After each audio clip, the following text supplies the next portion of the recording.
Intersection Magazine Podcast.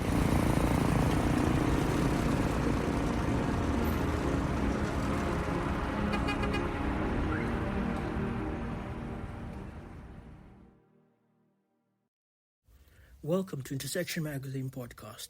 This week I'll be discussing a range of subjects, I suppose a theme, talking about some trends that I've noticed over the last few years. But mainly after probably about a year, during a trip I made to Zanzibar. The trip was financed by Kotani Pay, and it was a longevity event organized by Vitalia. It was called Zuzalu. Zuzalu is a project that was started by Ethereum founder Vitalik Buterin. Some of the people present that were invited were, for example, people from Afropolitan, and a range of others, but mainly crypto enthusiasts, people thinking about the longevity idea, and other builders in the crypto space that were thinking about new cities, new ways of living, new ideas. So that's going to be the subject of my description of my conversation this week, and I hope that I can stir you up to look more into these subjects and to develop your ideas around this idea and these themes. So I hope you guys enjoy this episode. Thank you for subscribing. For those who are not subscribing, you can do so. For my magazine, it will cost you only $24 for a year of issues. And I believe you will benefit from the material that I've put together. Thank you very much.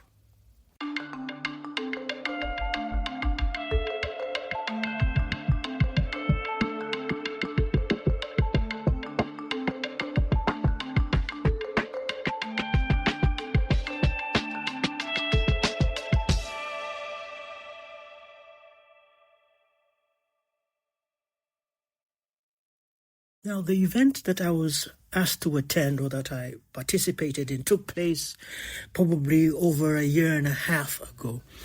It was scheduled to take place in a small place in Zanzibar, a small city called Stone Town, historical city. Quite a number of different ideas were going to take place, or visits, tours of facilities that were thinking about building communities and places where people of like minds would collaborate and meet, live as they built communities that were driven by technology and other ideas around longevity, for example. Now, being a person of the Christian faith, I have a few different ideas about my perceptions of longevity, but that's really besides the point. If you look back way before to possibly the COVID outbreak, you will find the ideas that were championed by a young man called Balaji Srinivasan.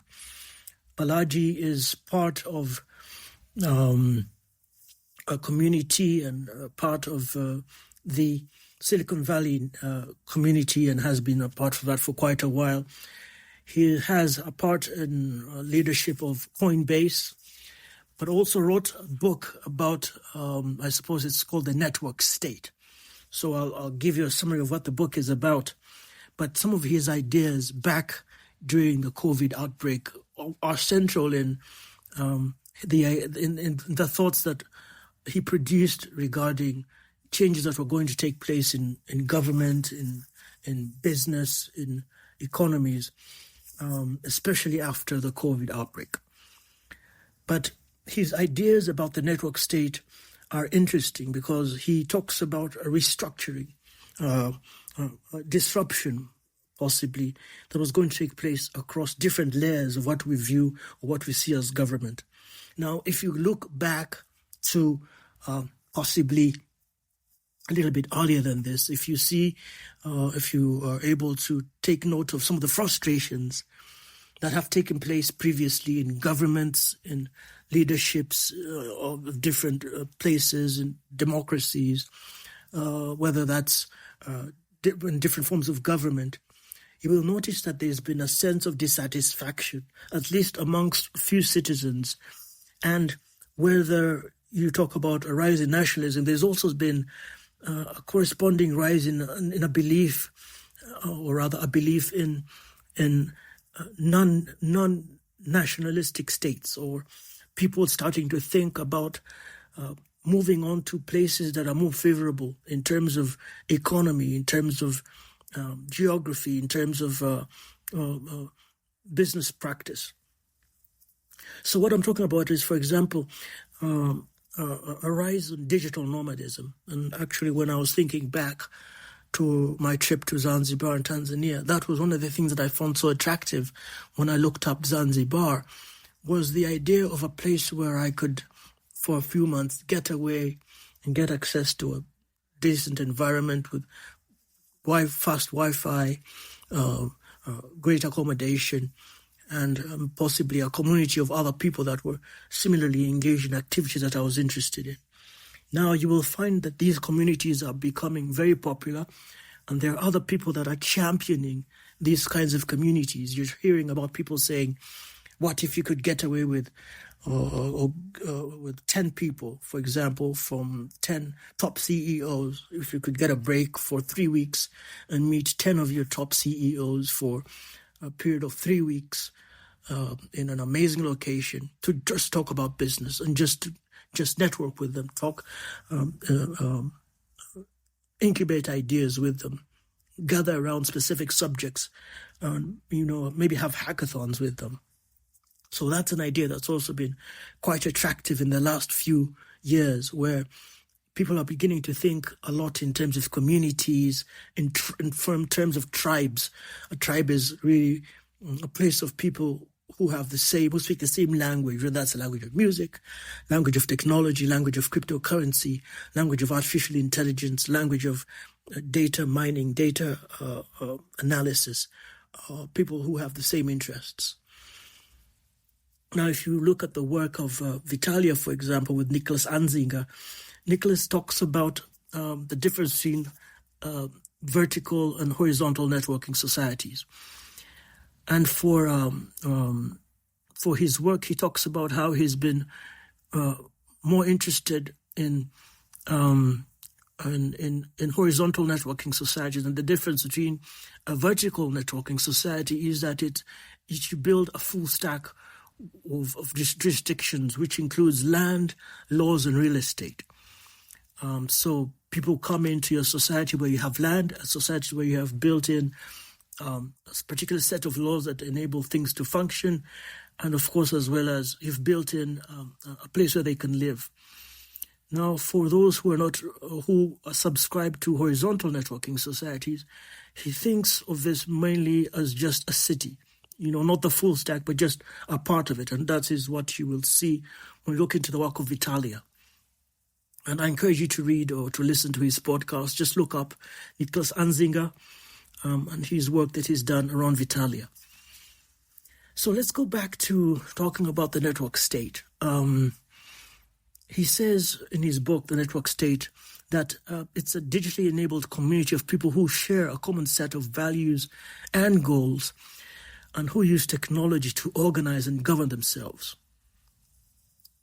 Now, one of the main parts about these communities is the idea of decentralization. They also focus on the building of communities. There's also a focus on digital infrastructure.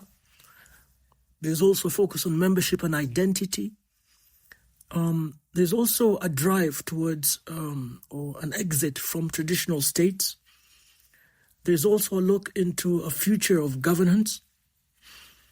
And in conclusion, it's really a vision of how technology can empower communities to redefine governance, social organization, offering an alternative and compelling opposition to traditional state structures. So it's really a revitalization of government, a revitalization of state, revitalization of the nation state. And so this is what you'll find when you look at ideas, for example, around charter cities, the Charter City Institute, with Seasteading Institute, work of different people that are in the space and that have supported this idea. Now, I mentioned before that the attraction towards digital nomadism, but as well, another subject that you might enjoy exploring is the idea of co-living, where it's a bit of a transformation, thinking in terms of your traditional moving out of hotels and going into Airbnbs, and then looking at the whole idea of Airbnbs, where you're organizing people around central ideas, technology, governance, building a community, and actually having people come to places where they can share spaces for the sake of technology and hacking projects, for example. So that's another trend that you might find interesting. Now, the meeting that we had in Zanzibar was interesting because they covered quite a number of subjects. Unfortunately for me, was at a tough time for me, so I wasn't able to fully appreciate the depth of the project. But if you get in touch with people from Threefold, people from Zuzalu, people from Vitalia, just like I mentioned, Nick Anzinger, and some of the people from Threefold, you'll find Threefold on LinkedIn. You'll also find Vitalia on LinkedIn. And then, of course, if you look up projects that have been funded by Vitalik Buterin of Ethereum, you'll find a lot of useful material on what has been building and working towards with regards to decentralization. So, as I mentioned before, some of these ideas there's a thread that links all these ideas, because when you talk about the subject of decentralization, you're talking about really a new way of thinking about governance, a new way of thinking about living. Most of what we do, most of our governments function on a system where you have a central authority around which leadership and authority flows. Now, with finance, this is different, as well as with governance. And so you're giving power back to the people in a sense. You're making it a little bit easier for people to decide how they want to manage themselves, as well as their finances, and as well as how they want to run elections, for example. So that's the whole subject of decentralization. Now, the longevity system is a little bit slightly different. And you might be interested, for example, in looking into some of the projects that have taken place around Web3 and crypto, startup societies, for example, and conferences that have taken place in these areas. The longevity space is a biotech space that's had quite a number of people engage with it. People are thinking, what does it take to live beyond the age in which we currently live? And you've seen work taking place in cryonics, which involves freezing the human body until a time when inevitably we'll have been able to hack the human body and figure out how to live longer. But that's a bit of a tangent. So anyhow, going back to the subject of longevity, a lot of work has gone on in this subject, so that it talks about sleep regimens, or diet, social wellness, stress management, genetics, all of that stuff falls under that category.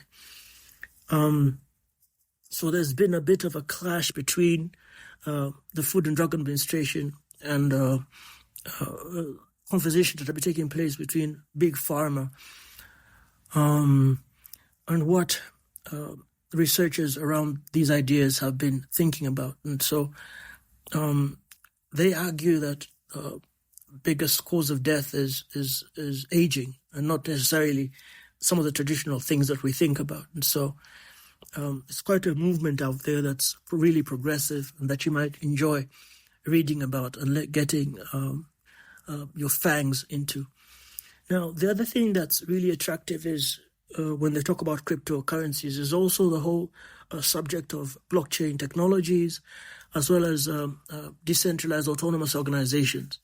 So when you talk about the whole subject of decentralization and the trend that takes place or that is taking place that's affecting governance, the DAOs are really interesting ways in which fundraising takes place, for example, or the sharing of ideas, or governance itself takes place, or even voting takes place, where systems are set up where members of the DAO can contribute or can have input or vote for ideas based on their different views and perceptions. And only the ideas that come up on the top will be accepted and adopted and funded through the use of these decentralized autonomous organizations, or DAOs. So for this, they have what they call the Vita DAO, which we might also appreciate looking into. And then there's also Prospera.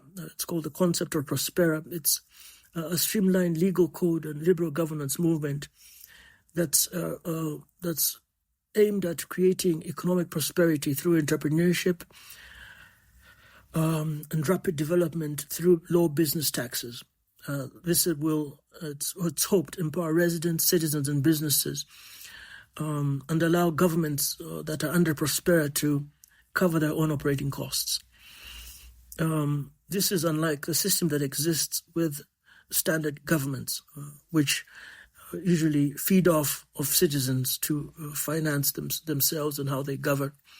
So that's another different way of looking at governance, an idea that you might be interested in looking at as well.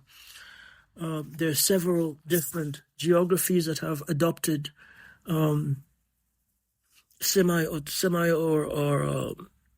it's called them autonomous special economic zones, and that's Singapore, Hong Kong, Dubai, as well as, I believe, Honduras. So those are actually cities that you might be interested in looking at as you develop more ideas around this subject. So anyhow, that's really a brief view of Vitalia, view of Threefold, view of Prospera, a look into the Vita DAO, a look into the network states, network cities, as espoused or as described by a writer of the book that I mentioned before, that you might appreciate. So I hope I've given you a bit of an overview of the system as it exists and the idea behind network states, which I think are going to become more and more important as the days go by, and the ideas of Mr. Balaji, himself a major player in the Silicon Valley ecosystem, has contributed into the thinking behind a lot of these ideas. And other people have run with these ideas, having understood and realized the importance of them. So please feel free to subscribe. As I said before, you can listen to podcasts on Intersection Magazine podcast on Spotify, as well as Apple Podcasts, as well as, of course, the magazine which we publish. The magazine is released every 1 month. It's a 28 to 36 page magazine, which covers 3 basic areas. We have a place where we call, on the scale, we compare 2 subjects, 2 ideas, 2 personalities, 2 CEOs. We compare 2 of anything. Then we have a place where we talk about under the scope where we tackle 1 subject in depth. And then we have a section which we call the search for direction, which we point our readers into 1 specific direction. That has also morphed into an area in which we interview key people in the founding space or people of the ecosystem about their ideas, where they come from, where they got educated, how they're processing their ideas and what they're trying to build and what they need for what they're building, as well as exploration of film and books that are of relevance in the technology space. So the movies we review are usually related to the theme that covers the magazine for that month. So it's a wholesome magazine that you'll enjoy subscribing to. We've been running now for over 9 years, and still going strong. We have a growing subscriber base, and we'd love to add you to that. So please feel free to engage with us. Thank you for listening. Intersection.